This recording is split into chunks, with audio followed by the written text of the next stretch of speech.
Welcome back, everybody. This is the late edition on SABC News. Lesotho and South Africa have reaffirmed their commitment to strengthen border management and trade relations. This after the recent binational commission between Maseru and Pretoria. The two countries signed a joint action plan to better manage border coordination. Towards a regional integration is gaining momentum. Both Lesotho and South African premiers have instructed a speedy removal of bottlenecks and implementing a seamless movement of people and goods between the two sister countries. And Lesotho says these agreements should not only focus on technical outcomes, but have a tangible meaning to users who rely on efficient, fair and safe borders.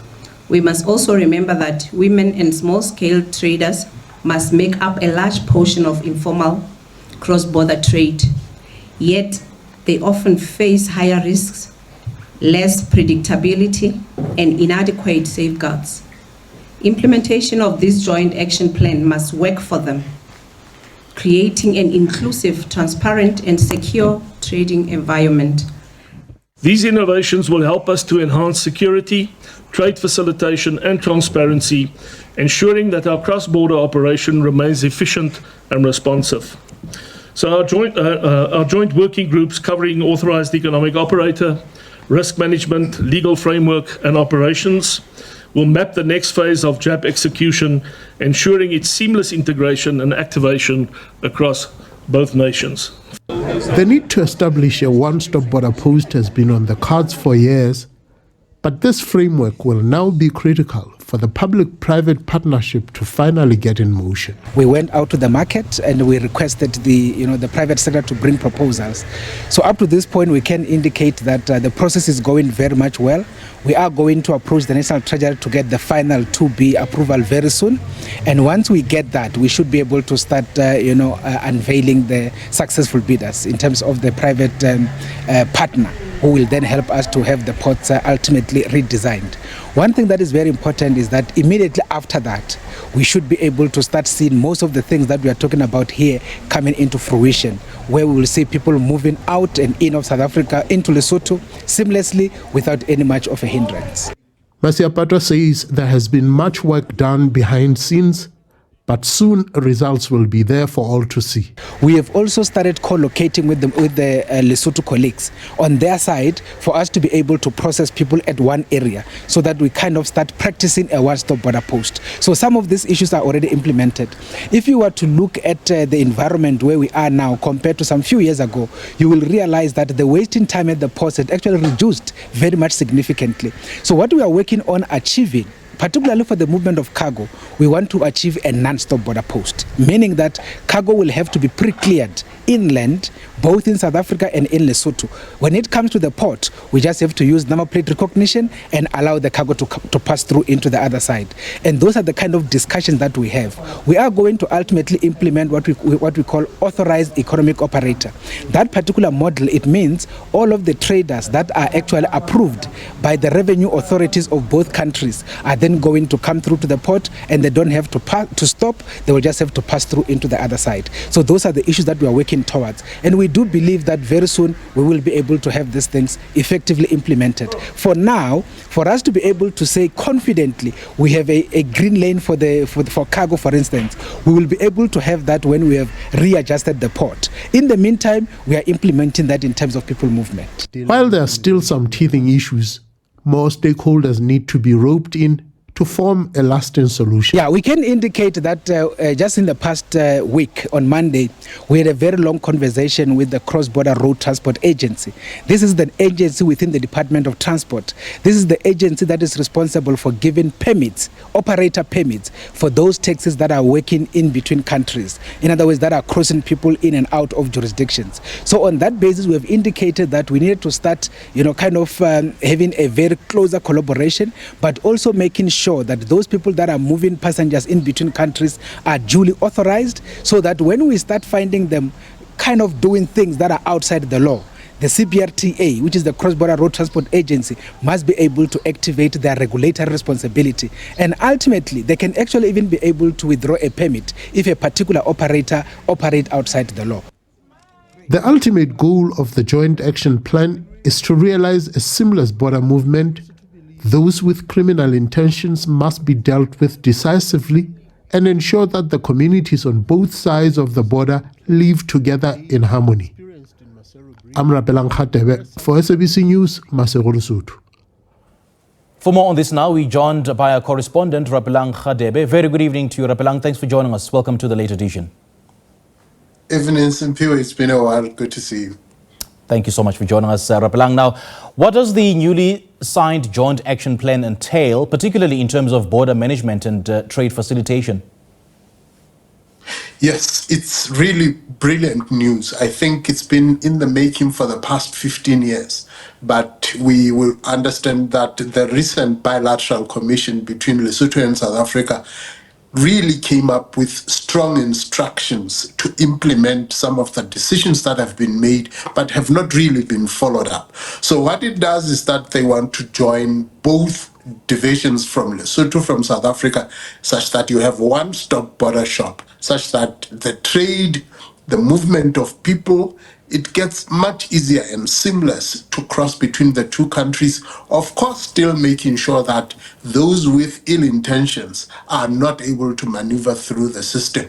But the trade and the movement of people should be as seamless as possible. Right now, it's getting there, but there's been options that has not been fully explored. So there's still those bottlenecks that the intention of this team joint action program is to cut out those bottlenecks such that the movement is much free. And what specific border challenges have been affecting Lesotho and South Africa relations in recent years? I mean, I'm asking this in the context of how authorities in Lesotho, view South Africa's stance on issues such as undocumented migration, livestock theft, and cross-border crime. I'll tell you honestly, for the longest of time in years to pass, Lesotho used to carry what they call the 6 months permit. And that means all the authorities had to focus on is people who come with ill intentions. Yes, because of the economic status, many people have found themselves in the wrong coming into South Africa with ill intentions.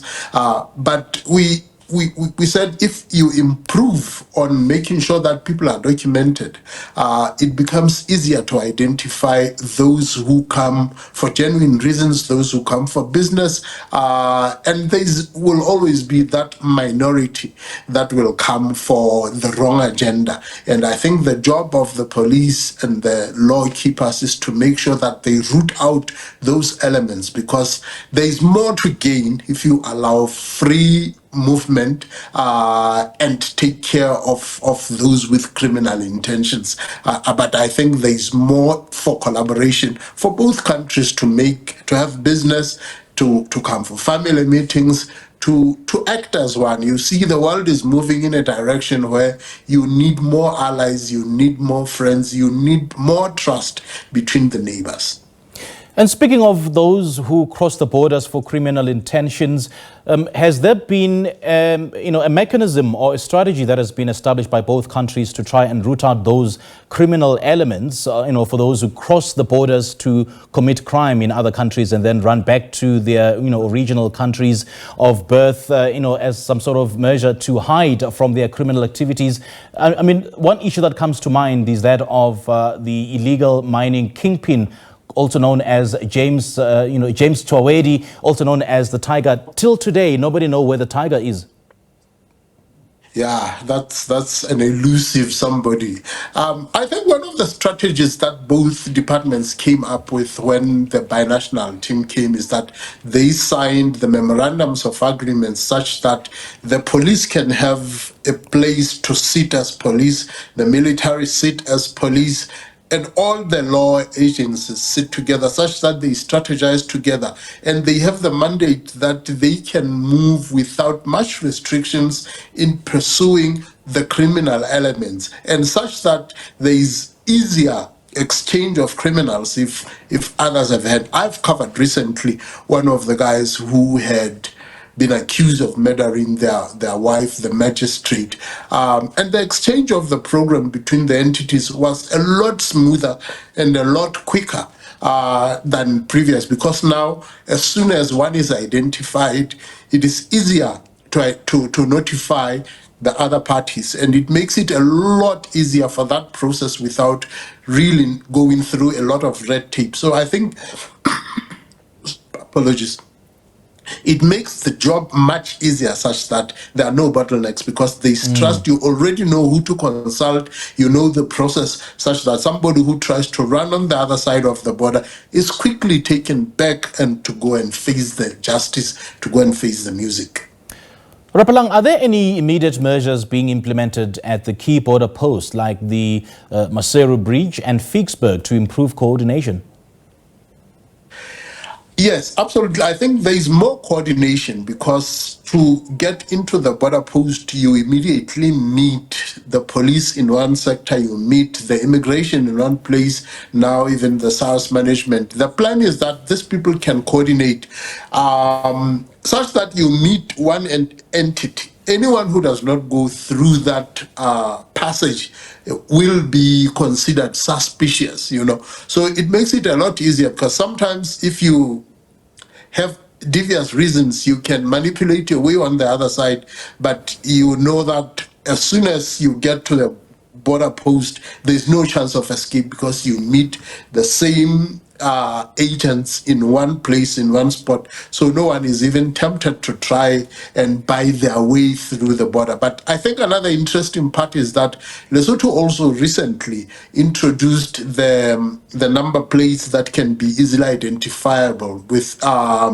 technology nowadays, such that the readable number plates, it makes it easier that a car cannot simply swap the number plates. So that technology, you see it both working on South Africa and in Lesotho. And I think it's one of those things that if this car has been declared as a car that has been scanned through, it's not easy for it to just change identity such that it is untraceable. I think the assistance of technology when it comes to that aspect will also ease things.